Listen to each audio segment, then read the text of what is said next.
Manisha, coming to an investment banker's perspective, we've seen some of the storied startups last year really come to grips with reality in a pretty depressing sort of way in the public markets. So this whole private market valuation versus that in the public markets, where people, where the whole what would I say, innards of the company are known to investors, and therefore the valuation, takes a beating. How does an investment banker like you see it? And do you think there was clearly irrational exuberance on the part of even investment bankers who seem to have advised the clients differently?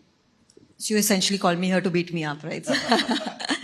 No, look, I think there was irrational exuberance. There's no question, right? There was just free money floating around the world, and basically you just have to have an idea and some execution abilities, and you found capital. So many of my colleagues, young colleagues, quit and joined as CFOs. 1 year into working, became CFOs of these companies, and you can see that they lack the experience or the tenacity to go through tough times.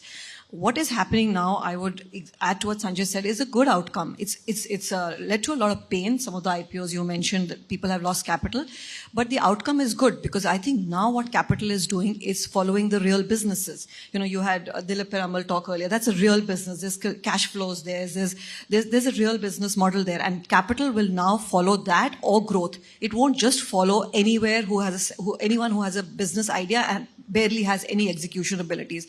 So I think this is a good outcome.